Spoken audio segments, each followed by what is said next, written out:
저는 이제 개인적으로, 바야스 교수님이 선과 교수를 하셨던, 독일의 그 튜빙겐 대학교에서, 이제 신학학으로 학위를 좀 했습니다만은, 그분은 저 이제 개인적인 교수가 아니고 개인적인 교부는 없지만은, 그분이 교수로 계실 때 제가 그 학교에서 공부를 했고, 그리고 그분이 그 알브레트 뱅겔하우스라고 경건주의 신학생들을 지도하기 위해서 특별하게 세운 기관이 알브레트 뱅겔하우스입니다.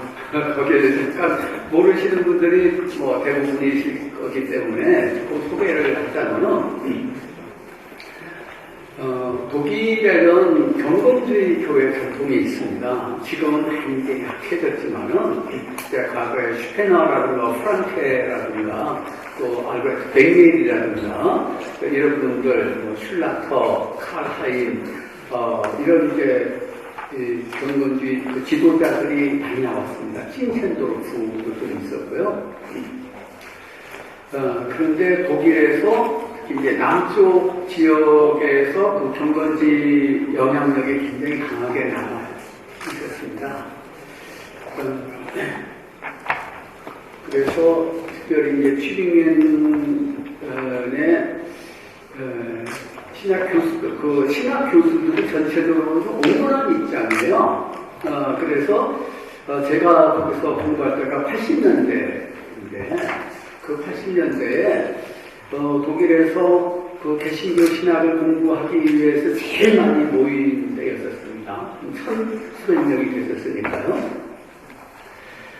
그때 경건주의자들, 교회 지도자들이 교회에서 신앙생활 잘 하던 사람들이 목사 되려고 거기 작품역대학교에서 신학을 공부하니까 그 국민대학교에 들어가서 신학을 공부를 하다가 보면은 다 이제 자유주의 신학에 물들게 되고 신앙을 많이 잃어버리게 되니까 안 되겠다 해가지고서 신학을 새로 만들 수는 없으니까 그 경건주의 배경을 가지고 있는 신학생들을 학문적으로도 지도하고 영적으로도 케어하기 위해서 세운 기관이 있게 됐습니다. 그것이 이제 알브레트 뱅겔이라는 사람의 이름을 따라가지고서 뱅겔하우스라고 했는데, 그 알브레트 뱅겔은 학자이면서 굉장히 경건한 경건주의 목사였습니다. 그리고 신학교도 이제 세워가지고 운영을 했었고요. 그래서 거기에 그 신학생들 회원이 200명 정도 됐습니다. 거기에 기숙사가 있고요. 도서관도 있는데 아주 책도 굉장히 많습니다. 그리고 거기 이제 렉토가 지도자 원장이고요. 거기 또 선생들이 이제 박사급 그 선생들이 이제 조금 비슷하게 몇 명이 이렇게 있습니다. 그래서 학생들을 지도하는데 그 기숙사에서 있는 학생들이 한 100명 되고 밖에서 이렇게 다니는 학생들이 한 100명 되는데 2주에 한 번씩 이렇게 꼭 의무적으로 이렇게 모였습니다.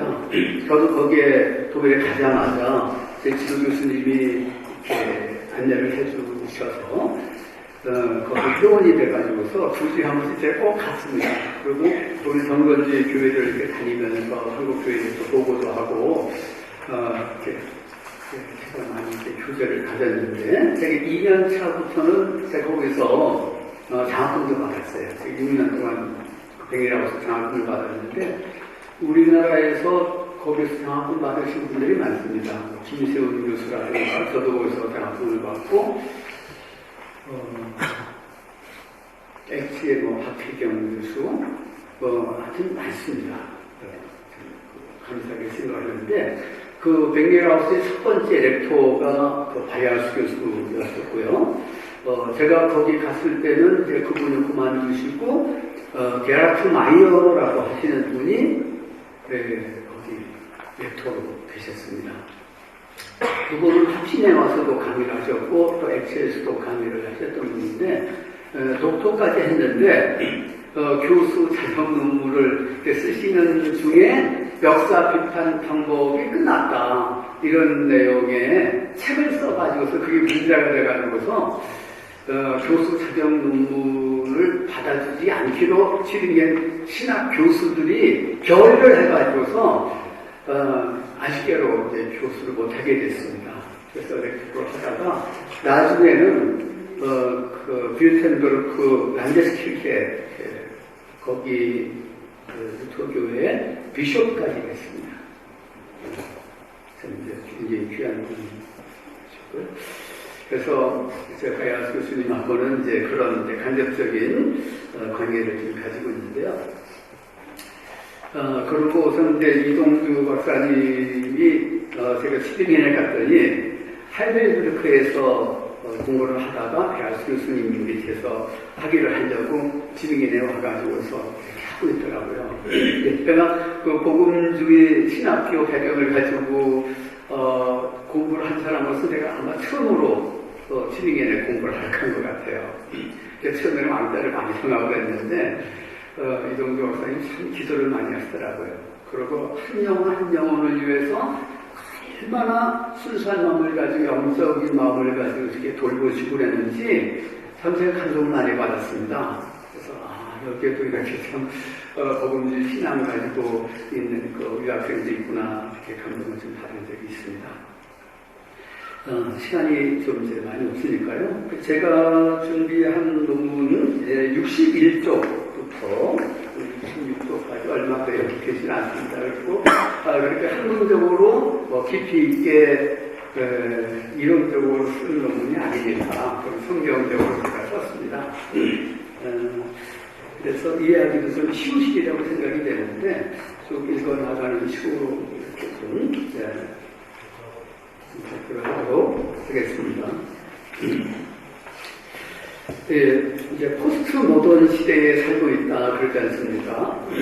예, 그 특징이 전통적인 권위를 부정하죠.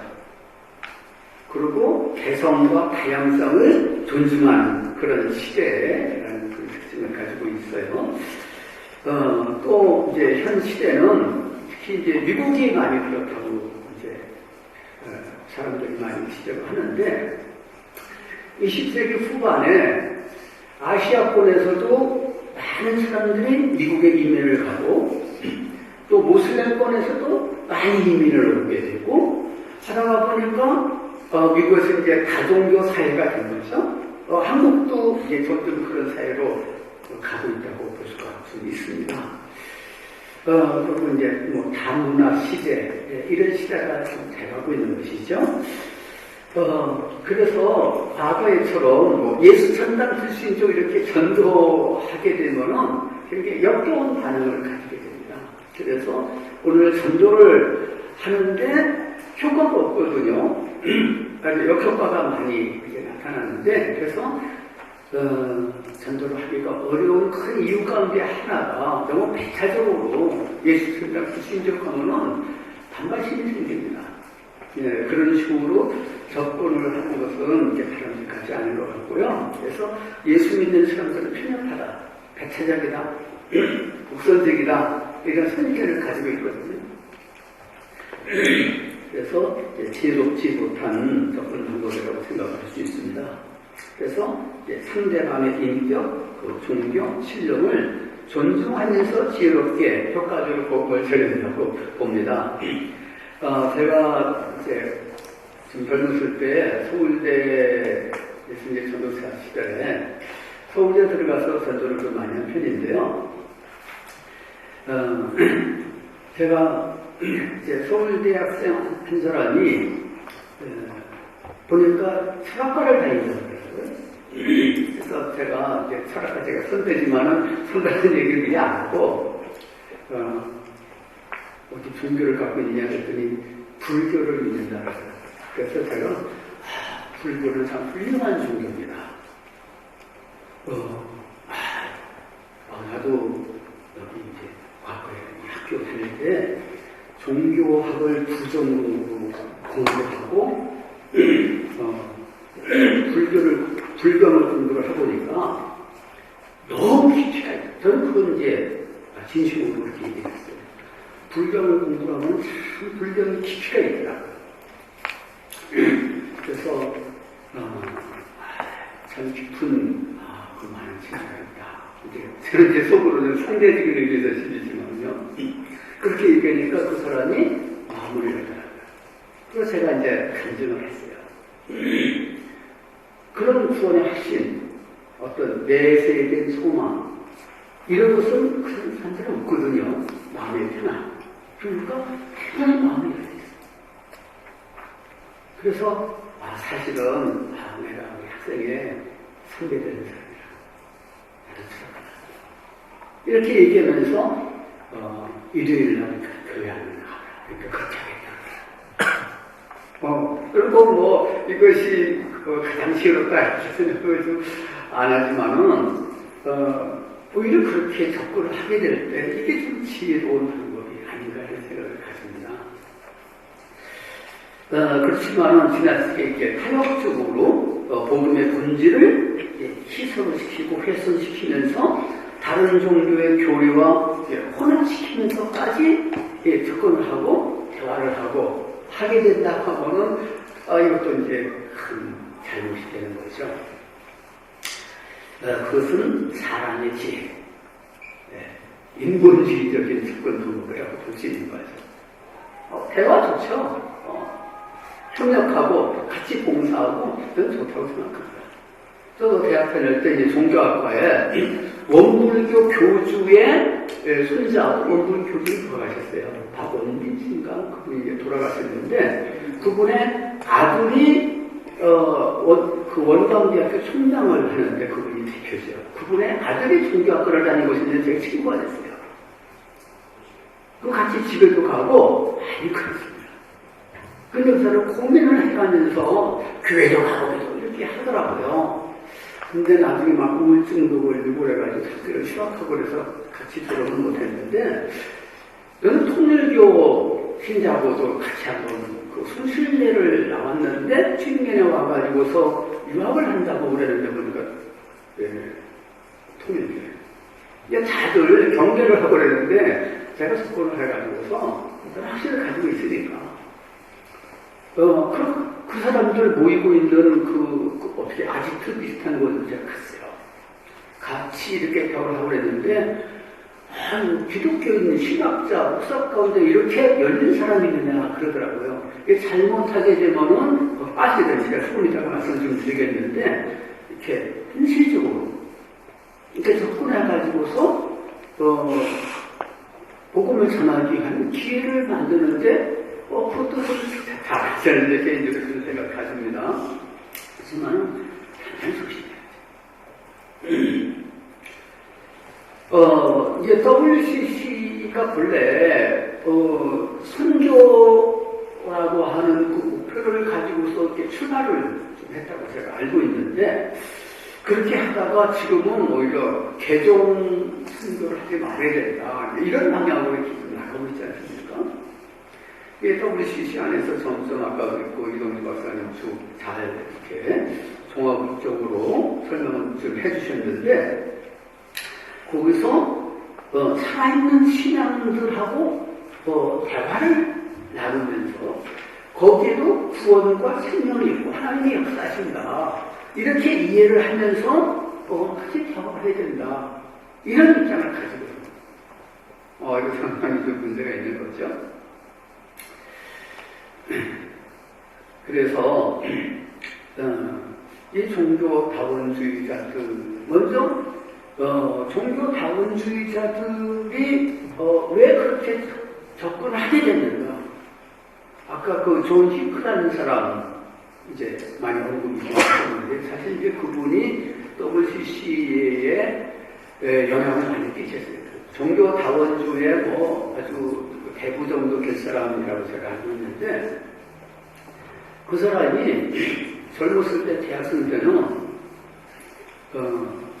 아주 분명히 그런 확신을 가지고 거듭남이라는 표현을 쓰기가 좀 그런데 하여튼 그런 확신도 가지고 기독교의 근본적인 교리에 대해서 다 고백을 하고 그런 보수 신앙을 가지고 있었던 사람인데 이분이 나중에 완전히 종교다원주의 근자가 된 거예요. 그 과정에 대해서 우리가 어떻게 그렇게 변화가 됐는가, 변질이 됐는가, 어디에 이유가 있는가, 그걸 이해하는 것 같은 게 중요해요. 그래서 종교다원자들의 그 불신앙의 이유에 대해서는 6가지로 제가 나름대로 신약학자로서 그 성경적인 진단을 좀 해보겠습니다. 첫째, 거듭남의 체험이 일반적으로 보면은 그 사람들에게는 없습니다. 성령으로 거듭나지 않은 사람들은 하나님 나라를 볼 수도 없고 들어갈 수도 없다. 이렇게 니고데모에서 예수님이 말씀하셨죠. 니고데모는 성경학자고 종교 지도자였지만 예수님이 표적도 인정했어요. 예수님이 선지자라는 것도 인정했지만 그러나 하나님 나라에 대해서는 아직 거리가 많은 사람이죠. 거듭나지 않은 사람은 진리의 성령이 내주하고 계시지 않기 때문에 성령의 감화가 없습니다. 성령께서는 진리의 영이신데 성령께서 감동해 주시지 않게 되면 이 진리를 모르도록 되어 있거든요. 머리로 교리적으로 지식적으로는 알 수 있지만은 그러나 그 거듭남의 체험은 없는 거죠. 고린도전서 2장 10절에 보게 되면 십자가의 도를 성령으로 계시 주신다 이렇게 말씀했고 2장 12절에서는 우리가 세상으로부터 은영을 받지 않고 하나님께로부터 은영을 받았을 이는 하나님께서 우리에게 은혜로 주신 것들을 알게 하렵니다. 이것은 영적인 것이기 때문에 거듭나지 않은 사람 이런 사람들은 미련하게 보이는 거고 이 사람들은 신령한 것을 받아들이지 않는다 이렇게 말씀했습니다. 성령은 분명히 거듭난 사람에게는 성령을 보증으로 주신다. 너희들은 진리가로 인도해 주신다. 하나님의 아들의 영이다. 이렇게 강조하고 있는 걸 볼 수 있습니다. 부트만은 대대로 양가가 다 그 목사 집안이고 선교사 집안이거든요. 근데 이 사람은 예수님을 구주로 믿지 않는 사람이거든요. 예수님이 선지자다, 랍비다, 이적하였다, 귀신 쫓아냈다 거기까지는 받아들이는데 근데 메시아라고 믿지 않았어요. 계속의 구세주가 믿지 않았어요.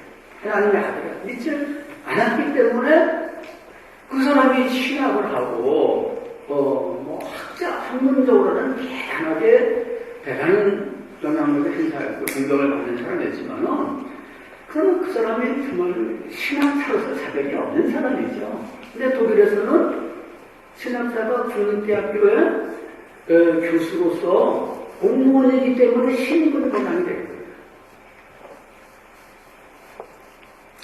그 영향력이 컸는데 반면에 그 사람의 수제자 가운데 수제자가 많죠. 근데 그 중에서 한 사람이 일단 리네만이라고 하는 분인데 이분이 또 마우르크 대학 그 불트만 교수였던 그 학교에서 또 교수했어요. 근데 50세가 됐을 때 거듭남에 체험했습니다.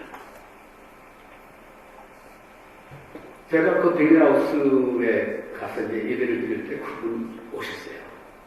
오셔가지고서 자기 간증도 하시고 이제 제가 조그마한 여자분이신데 나중에 독일에서는 그것을 할 수가 없거든요. 그래서 인도네시아에 그 성경학교에 인도네시아에서 선교하셨던 거기 인도네시아에서 선교하시고 좀 그러셨는데 그분의 그 책을 여러 번 이제 책을 내셨고 그것을 이제 뱅게라우스에서 많이 이제 읽었습니다. 저는 자신 그 역사 개판 방법 그것이 잘못된 것을 이제 알게 됐다. 그러면서 그 방법론을 기초로 해가지고서 연구한 그 책들, 논문들 다 쓰레기통에다가 집어넣는데 이 글을 읽는 독자들도 그렇게 하십시오. 내 책을 그렇게 좀 이제 소문에다가 좀 쓰시는 그 책도 좀 있습니다. 우리말로도 번역이 됐습니다. 그리고 그 우리나라의 그 민중신학의 창시자라고 할 수 있는 그 안병무 교수님이 계시죠. 그분 지금 이제 돌아가셨는데 그분의 신앙과 신학이 어떻게 형성이 됐는지에 대해서 이 자전적으로 고백적으로 좀 말씀하신 그 글이 이렇게 좀 있습니다. 그걸 쭉 읽어보게 되면은 그분이 그 만주에서 살면서 자기 아버지가 처벌을 얻어가지고서 자기 어머니를 너무 박대하고 그래서 어머니 우리 나가자 해가지고서 이렇게 떠돌이 장원을 하셨다는 그 한맺힌 가정사에 대해서도 길게 언급해요. 근데 교회를 어렸을 때부터 이제 다니기 시작했다. 그래서 그리스도인이 됐다. 간단하게 그렇게 언급을 했지만은 자기가 뭐 예수를 죽어서 죄삼을 받았다라든가 그분을 고맙다든가 이런 얘기 잘 못해요. 그리고 그분이 신학을 하는 동안에 불특별한 연합을 많이 받았다. 이 자랑스럽게 쓰시고 독일에서 또 학위를 하셨는데 제가 여기 각주 이번에도 그렇게 좀 썼습니다만은 그분 거기에 쓰지는 않았군요. 쓰지는 않았습니다. 그것도 좀 잠깐만 보겠습니다. 안병무 교수님이 이제 박사학위 논문도 그 한국의 무슨 종교하고 이렇게 연결시켜가지고서 이렇게 연구를 좀 하셔서 박사학위 논문을 내신 걸로 알고 있어요. 그런데 그 폴 리터라고 이 사람도 존 샤크와 같이 그 종교다원주의의 그 대변인격을 하는 사람인데 그 사람의 박사학위 논문이 뭐냐 그러면 뭐에 관심이 있냐 그러면 성경에 관심이 있고 교회에 관심이 있냐 이것보다도 타종계에 관심이 많아요. 그래서 타종교를 연구해서 박사학위를 받았어요. 그리고 또 변선한 교수 그 폴 리터의 이 책을 번역을 했는데 변선한 교수 역시 바젤 대학교에서 무슨 논문으로 제목으로 논문을 썼느냐 그러면 기독교와 선불교 거기에 관심이 있나요?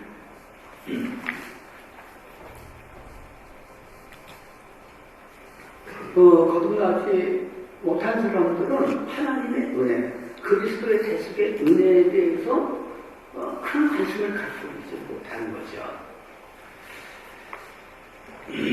그런데 역사적으로 보면 위대한 기독교 그 사상가들을 보게 되면은 자기들이 그 죄상을 받은 이런 거듭난 것에 대해서 분명한 체험을 기록을 해주고 있습니다.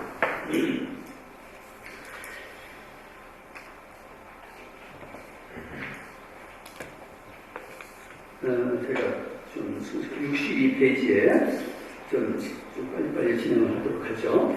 두 번째로 왜 종교다원자들이 전이 불신앙 가운데 빠지게 됐느냐 그러면 그리스도의 대속을 통한 죄사함과 치유에 대한 깨달음을 체험하지 못했기 때문입니다.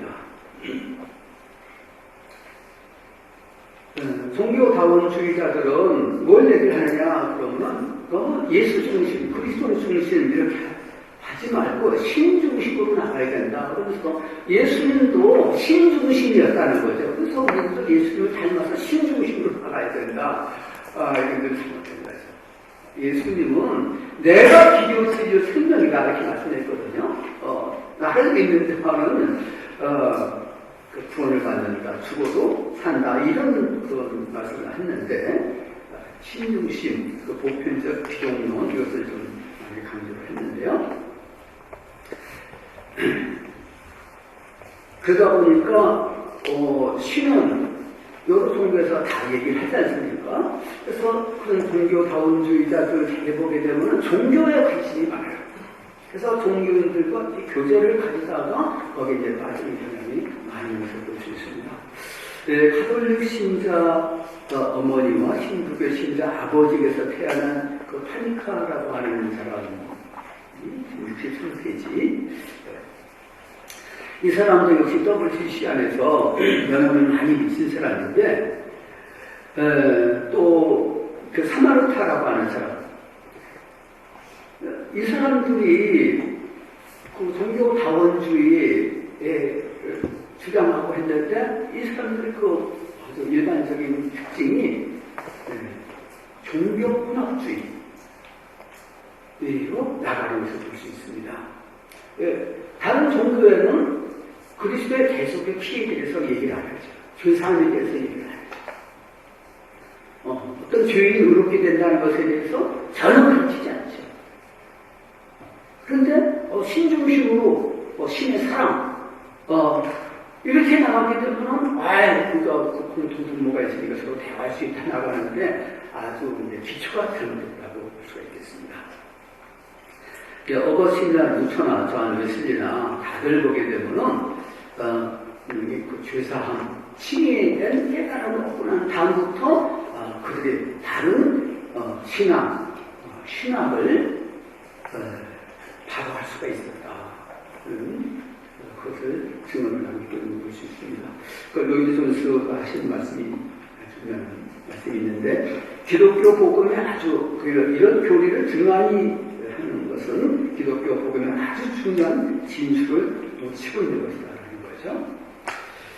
세 번째로 종교다원주의자들은 십자가의 도를 깨닫지 못하고 있기 때문에 불신앙 가운데 있다는 것입니다.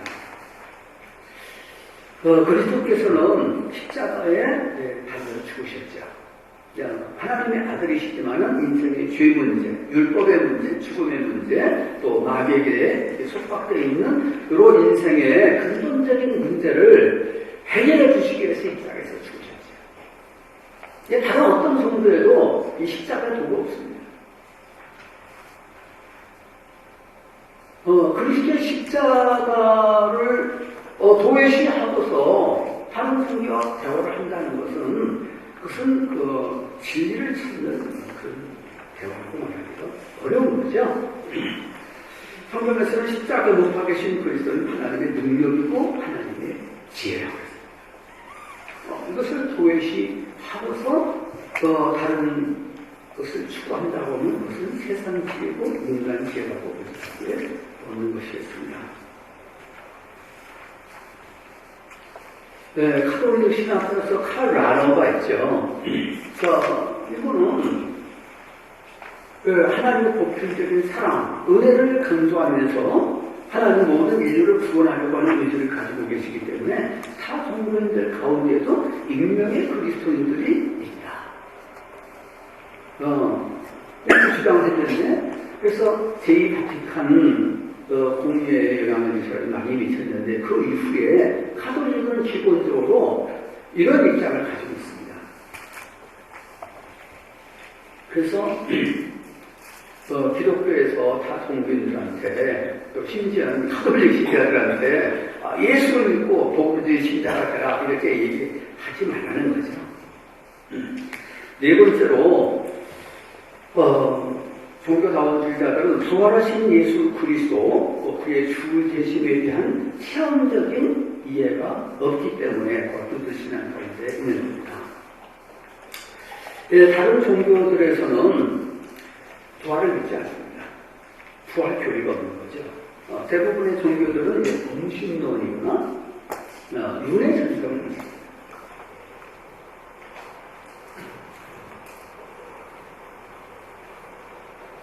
그렇기 때문에 다른 종교들과 이렇게 대화를 한다는 것에는 분명히 한계가 있을 수밖에 없는 거죠. 그리스도께서 죽으셨다가 부활하신 것을 믿고 받아들이는 것가 얼마나 중요한지 성경에서는 아주 강조를 하죠. 그리스도께서 죽으셨다, 십자가에서 죽으셨다고 하는 이 십자가의 도 아주 중요하죠. 동시에 부활을 강조합니다. 부활을 믿지 못하게 되면 복음을 믿지 못하는 것이다. 분명히 이렇게 가르쳐주고 있는 거죠. 그런데 뭐 불트만이라든가 하는 이제 자유주의 신학자들 이런 사람들은 그것을 싫어하고 그러죠. 그럼 거기에는 구원이 없다. 그래서 이제 분명히 그렇게 강조하고 있죠. 예수님이 부활하셔서 무슨 일이 이루어졌느냐? 부활하심으로 말미암아서 주님의 죽으심의 정당성이 입증이 되는 거죠. 그러니까 죽으심으로써 하나님의 아들로서 증언이 됐다. 그리고 그분이 죽으시고 부활하셔서 승천하심으로써 주님이 높임 받으시고 만유의 주님 되시고 교회의 머리가 되셨는데, 그래서 그리스도인들이 그의 몸에 참여하는 그 지체가 돼서 우리 신자들이 그리스도와 연합을 해서 새로운 삶을 살게 되고 예수 그리스도의 이름으로 승리생활, 감사하는 새로운 삶을 살게 됐다. 이런 진리를 가르치고 있는데 다른 어떤 종교에도 유같은 진리에 대해서 가르치지 않습니다. 승리생활에 대해서 가르치지 않는 거죠. 감사생활에 대해서 가르치지 않는 거죠. 예수 그리스도께서 주님이 되시는데 예수님이 주님 되시는 것을 인정하지 않는 사람들하고 대화를 한다는 것과 한계가 있는 거죠.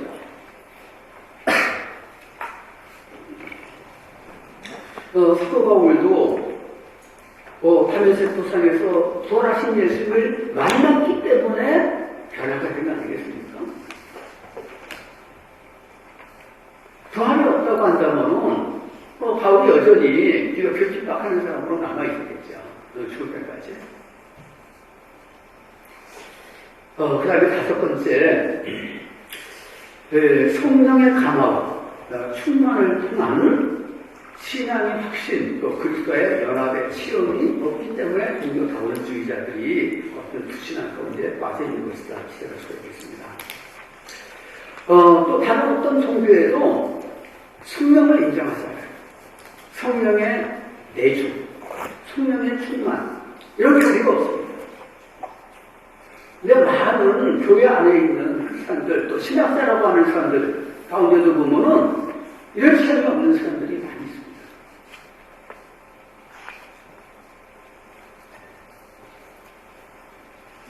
그렇기 때문에 그리스도에 대한 모든 그 교리에 대한 그런 지식, 깨달음, 어떤 인격적인 주님과의 만남, 교제의 경험을 가지지 못하는 거죠. 구약시대에는 하나님께서 아직까지 소수의 선지자들에게 하나님께서 성령을 보내주셔서 그래서 하나님과 교제도 나누고 또 말씀을 선포하고 했지만은 오순절 이후 신약 시대에는 하나님이 성령을 보내주셔서 하나님의 자녀로 살게 해주신 겁니다. 그래서 그리스도의 영이 없는 사람은 그리스도인이 아니라고 말씀하죠. 그리고 성령을 힘입어서 복음을 전할 수 있는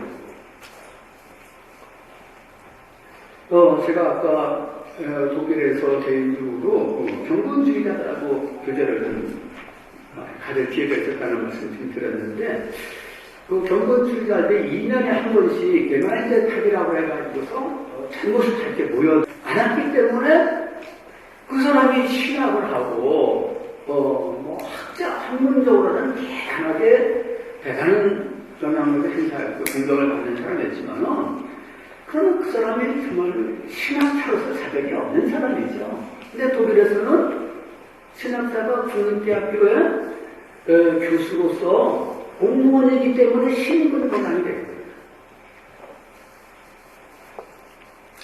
그 영향력이 컸는데 반면에 그 사람의 수제자 가운데 수제자가 많죠. 근데 그 중에서 한 사람이 일단 리네만이라고 하는 분인데 이분이 또 마하부크 대학 그 불투만이 교수였던 그 학교에서 또 교수했어요. 근데 50세가 됐을 때 거듭남에 체험했습니다. 제가 그 베니하우스에 가서 이제 예배를 드릴 때 그분 오셨어요. 오셔가지고서 자기 간증을 하시는데, 제가 조그마한 여자분이신데, 나중에 독일에서는 교수할 수가 없거든요. 그래서 인도네시아에 그 성경학교에 인도네시아에서 선교했던 거기 인도네시아에서 선교하시고 좀 그러셨는데 그분의 그 책을 여러 번 이제 책을 내셨고 그것을 이제 뱅게라우스에서 많이 이제 읽었습니다. 그분은 자기 그 역사 비판 방법 그것이 잘못된 것을 이제 알게 됐다.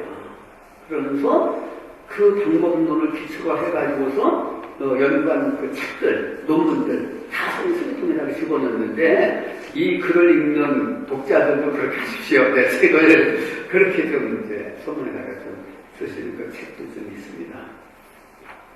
우리말로 이제 비판을 됐습니다. 그리고 그 우리나라의 그 민중신학의 창시자라고 할 수 있는 그 안병무 교수님이 계시죠. 그분은 지금 이제 돌아가셨는데 그분의 신앙과 신학이 어떻게 형성이 됐는지에 대해서 이 자전적으로 고백적으로 좀 말씀하신 그 글이 이렇게 좀 있습니다. 그걸 쭉 읽어보게 되면은 그분이 그 만주에서 살면서 자기 아버지가 처벌을 얻어가지고서 자기 어머니를 너무 박대하고 그래서 어머니 우리 나가자 해가지고서 이렇게 떠돌이 생활을 하셨다는 그 한맺힌 가정사에 대해서도 길게 언급해요. 근데 교회를 어렸을 때부터 이제 다니기 시작했다. 그래서 그리스도인이 됐다. 간단하게 그렇게 언급을 했지만은 자기가 뭐 예수를 주어서 실상을 받았다라든가 거듭 나왔다든가 이런 얘기 잘못했어요.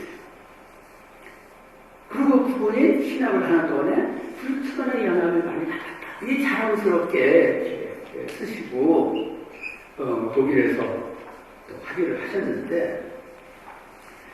제가 여기 각주 이번에도 그렇게 좀 썼습니다만은 그분 거기에 쓰지는 않았구나. 쓰지는 않았습니다. 그것도 좀 잠깐만 보겠습니다. 안병무 교수님이 이제 박사학위 논문도 그 한국의 종교하고 이렇게 연결시켜가지고서 이렇게 연구를 좀 하셔서 박사를 논문을 내신 걸로 알고 있어요. 그런데 그 폴 리터라고 이 사람도 존 힐크와 같이 그 종교 다원주의의 그 대변인격을 하는 사람인데 그 사람의 박사학위 논문이 뭐냐 그러면 뭐에 관심이 있냐 그러면 이 성경에 관심이 있고 교계에 관심이 있냐 필요보다도 타종계에 관심이 많아요. 그래서 타종계를 연구해서 박사학위를 받았어요. 그리고 또 변선한 교수 폴 리터의 이 책을 번역을 했는데 변선한 교수 역시 바젤대학교에서 무슨 논문으로 제목으로 논문을 썼느냐 그러면 기독교와 선불교 거기에 관심이 많아요.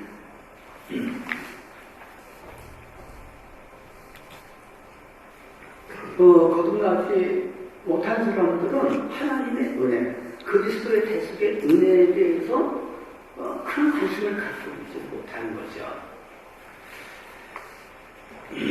그런데 역사적으로 보면은 위대한 기독교 그 사상가들을 보게 되면은 자기들이 그 죄사함을 받은 것, 이런 거듭난 것에 대해서 분명한 체험을 기록을 해주고 있습니다.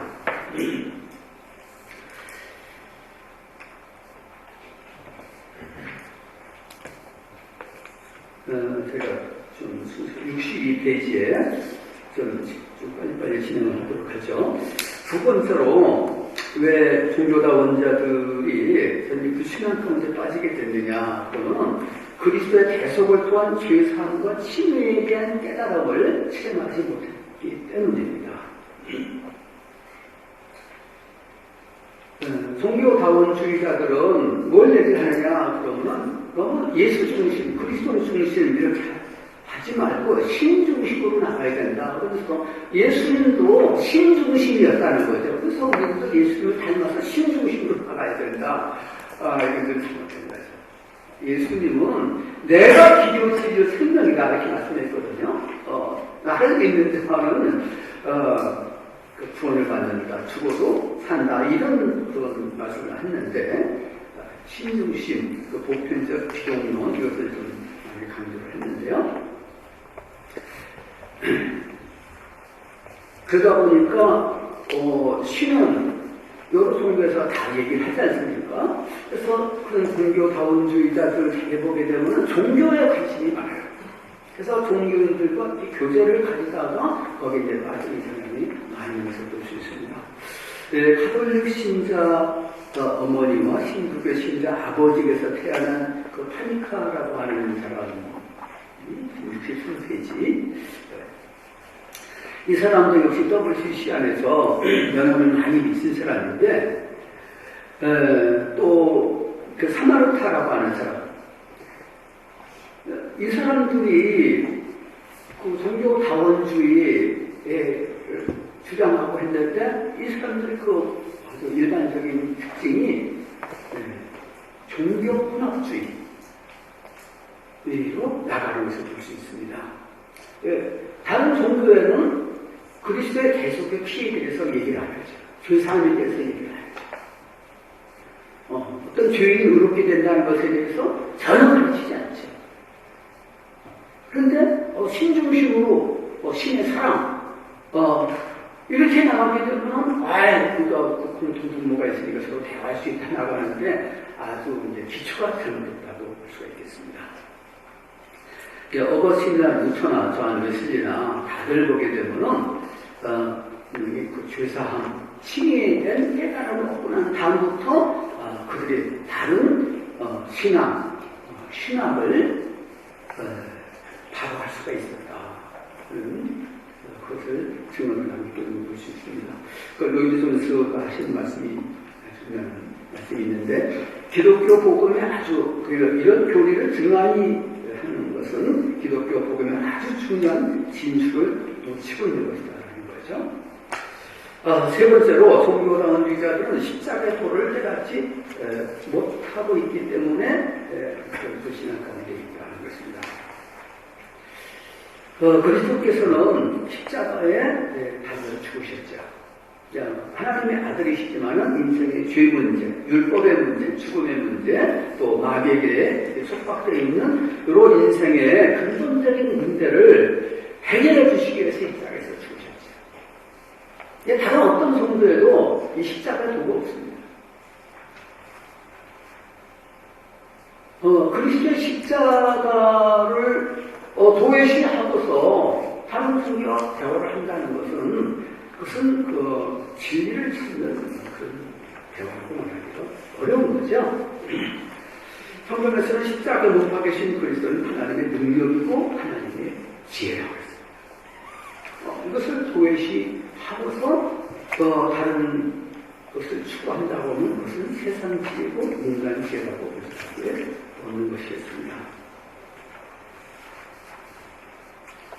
카톨릭 신학에서 칼 라너가 있죠.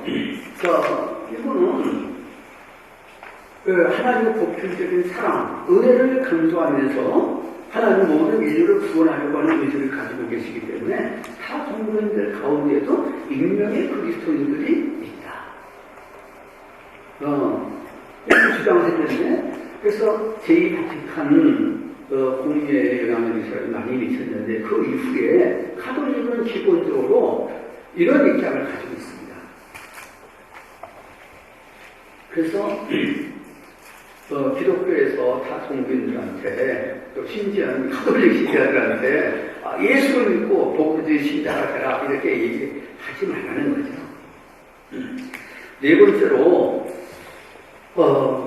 종교다원주의자들은 부활하신 예수 그리스도, 그의 주 되심에 대한 체험적인 이해가 없기 때문에 어떤 신앙 가운데 있는 겁니다.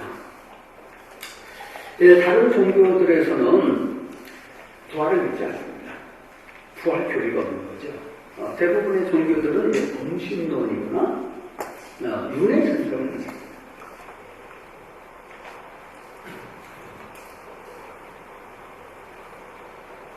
그렇기 때문에 다른 종교들과 이렇게 대화를 한다는 것에는 분명히 한계가 있을 수밖에 없는 거죠. 그리스도께서 죽으셨다가 부활하신 것을 믿고 받아들이는 것가 얼마나 중요한지 성경에서는 아주 강조를 하죠. 그리스도께서 죽으셨다, 십자가에서 죽으셨다고는 이 십자가의 도 아주 중요하죠. 동시에 부활을 강조합니다. 부활을 믿지 못하게 되면 복음을 믿지 못하는 것이다. 분명히 그렇게 가르쳐주고 있는 거죠. 그런데 불크만이나 우리가 많은 이제 자유주의 신학자들 이런 사람들은 그것을 싫어라고 보죠. 그러면 거기에는 구원이 없다. 그래서 분명히 그렇게 강조하고 있죠. 예수님이 부활하셔서 무슨 일이 일어나냐? 부활하심으로 말미암아서 주님의 죽으심의 정당성이 입증이 되는 거죠. 그러니까 죽으심으로써 하나님의 아들로서 증언이 됐다. 그리고 그분이 죽으시고 부활하셔서 승천하심으로써 주님이 높임 받으시고 만유의 주님 되시고 교회의 머리가 되셨는데, 그래서 그리스도인들이 그의 몸에 참여하는 그 지체가 돼서 우리 신자들이 그리스도와 연합을 해서 새로운 삶을 살게 되고 예수 그리스도의 이름으로 승리생활, 감사하는 새로운 삶을 살게 됐다. 이런 진리를 가르치고 있는데 다른 어떤 종교에도 이 같은 진리에 대해서 가르치지 않습니다. 승리생활에 대해서 가르치지 않는 거죠. 감사생활에 대해서 가르치지 않는 거죠. 예수 그리스도께서 주님이 되시는데 예수님이 주님 되시는 것을 인정하지 않는 사람들하고 대화를 한다는 것은 한계가 있는 거죠.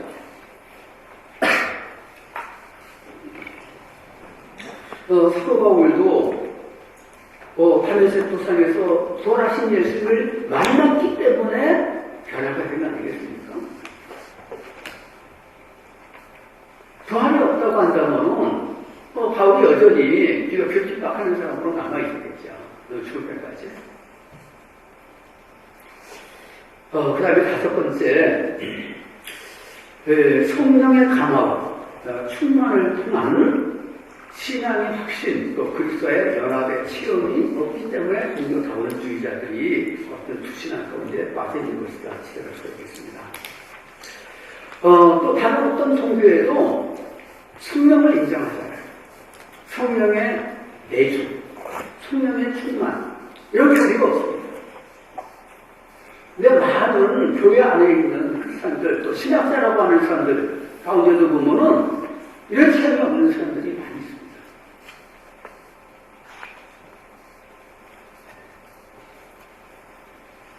그렇기 때문에 그리스도에 대한 모든 그 교리에 대한 그런 지식,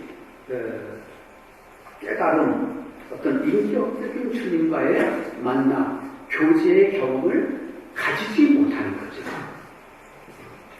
구약시대에는 하나님께서 택하신 소수의 선지자들에게 하나님께서 성령을 보내주셔서 그래서 하나님과 교제도 나누고 또 말씀을 선포하고 했지만은 오순절 이후 신약 시대에는 하나님이 성령을 보내주셔서 하나님의 자녀로 살게 해주신 겁니다. 그래서 그리스도의 영이 없는 사람은 그리스도인이 아니라고 말씀하죠. 그리고 성령을 힘입어서 복음을 전할 수 있는 겁니다.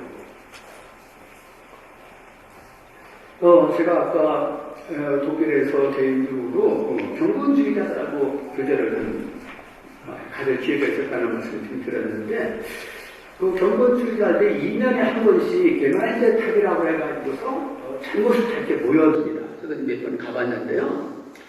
근데 그분들 참 경건합니다. 그 사람들은 식사 시작할 때 기도하고 식사 마치면서 기도하고 굉장히 경건해요.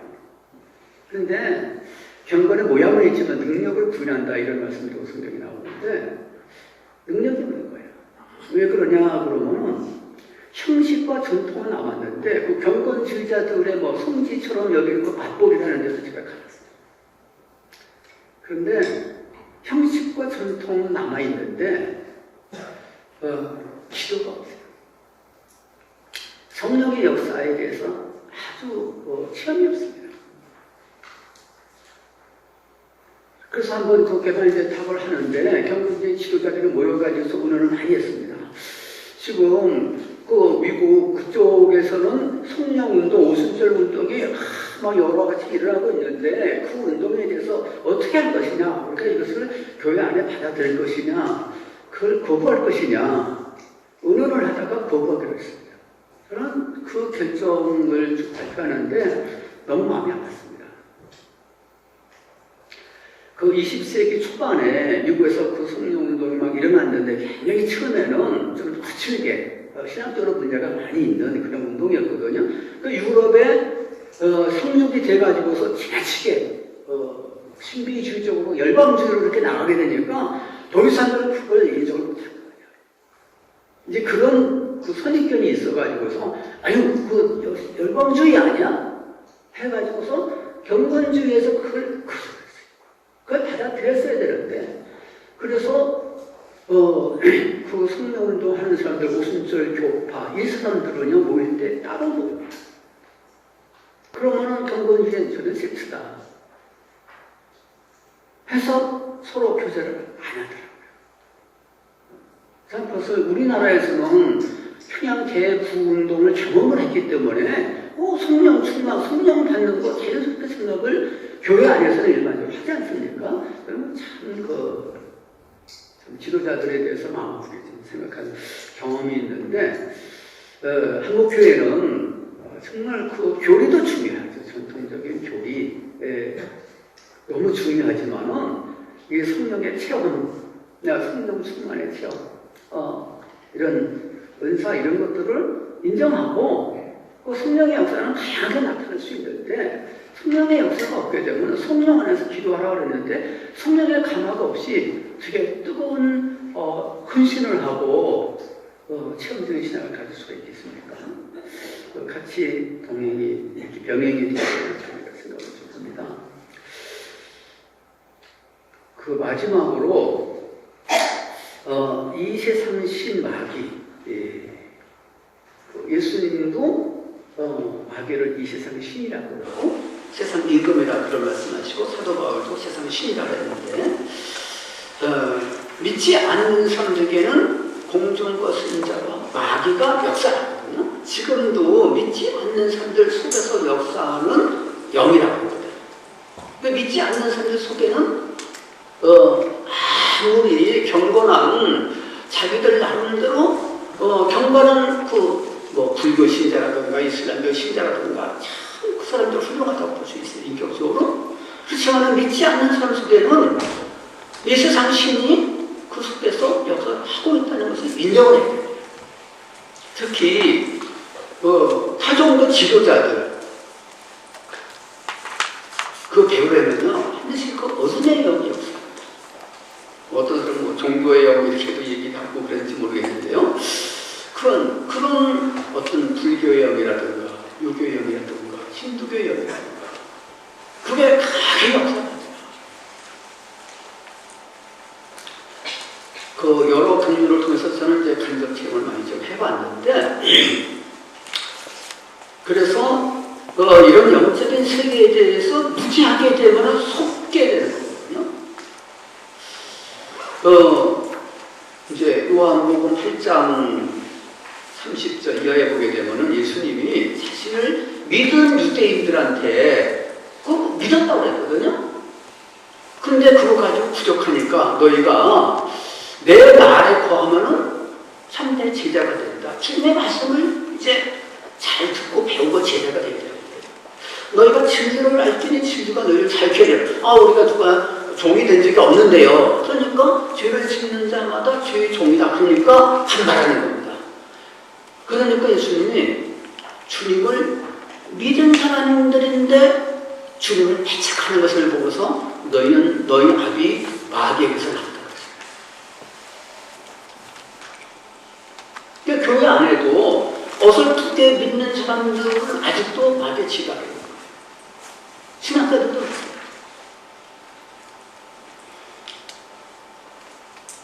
베드로도 예수님의 사도였었지만 분명히 신앙 고백을 했지만은 예수님이 예루살렘에 올라가셔서 잡혀서 죽으시고 3일 만에 부활하겠다 그 말씀하신다. 그리 마음속에서 말리다가 사탄아 내 뒤로 물러가라 찬명받지 않았습니까? 아무리 경건한 신자라 할지라도 그 마귀에 그 유혹, 미혹이 있을 수 있다는 것을 경계를 해야 되겠습니다. 요한일서에서도 예수님이 하나님의 아들이고 그리스도라는 것을 부인하는 사람들은 적그리스도의 영에 미혹을 받고 있는 것이다. 그런 신학자들 얼마나 많이 있고 종교다원주의자들 얼마나 많이 있습니까?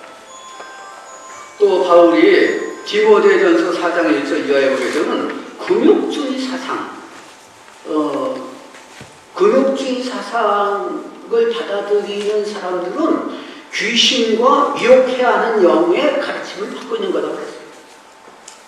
금욕주의, 그 카톨릭은 금욕주의가 많이 들어있죠. 굉장히 경건한 것 같죠. 그렇지만은, 그건 귀신과 미혹하는 영의 역사 때문에 거기에 빠져 있는 거다 하는 거죠.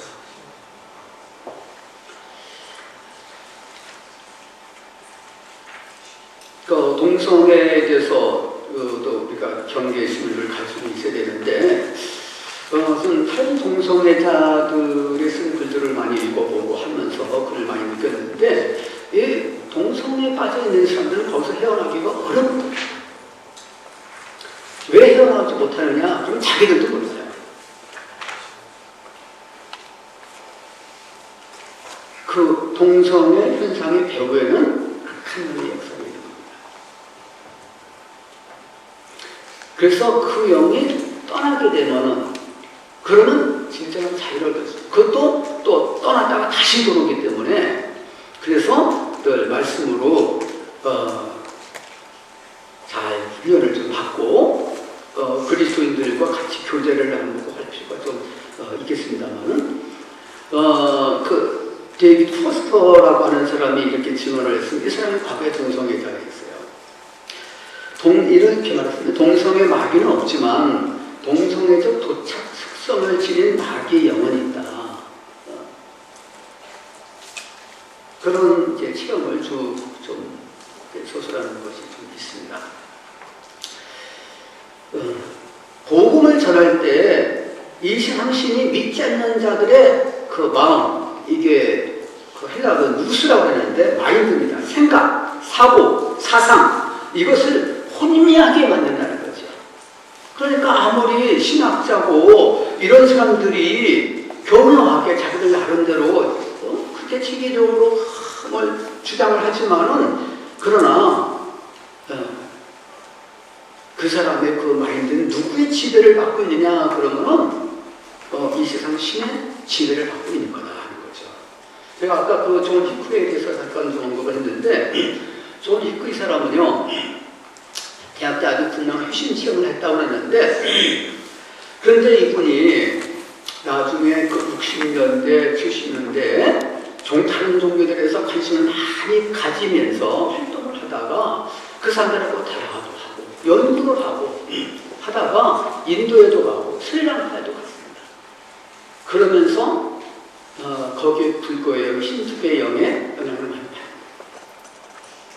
그렇게 해가지고서 전에 확신을 가지고 있었던 그 신앙을 하나씩 버리는 겁니다. 동정력 탄생 이런 거 다 믿었는데 하나님이 인간이 되었다. 그건 신화다. 그런 식으로 완전히 달라지는 겁니다. 어떻게 그게 가능할까라고 이렇게 의아할 정도로 그런데 성경을 보게 되면은 이 세상 신이 믿지 않는 사람 속에서 역사하는데 다른 종교 어떤 우상을 섬긴다든가 다른 그 미신을 섬긴다든가 범신론 그런 신앙을 가지고 있는 사람들 그런 사람들 배우에서 강하게 역사를 하는 거거든요. 그들은 거기에 눌려버릴 수밖에 없습니다. 그 사람들은 모르는 거예요. 영적인 세계에 대해서 모르는 거예요. 그래서 그분이 이제 종교다원주의의 대변자가 되고 이제 1980년도에 그 미국의 클레먼트 아주 그 자유주의 신학교죠. 우리나라에 거기 신학교 나온 교수가 많습니다.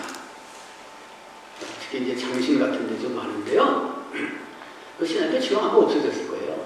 그렇게 듣고 있는데 그 학교 교수가 돼가지고서 거기가 종교다원주의를 전파하는 센터가 되어버렸습니다. 이게 얼마나 안타까운 일인지 알 수가 없는데요. 그래서 영적으로 이제 깨어 있어야 되겠고 성경 말씀 그 진리 이 말씀이 이게 진리거든요. 성경 말씀 그 진리를 따라서 바로 판단하고 거기다가 인간의 생각을 가감하고 혼합을 하게 되면은 분명히 잘못되는 겁니다.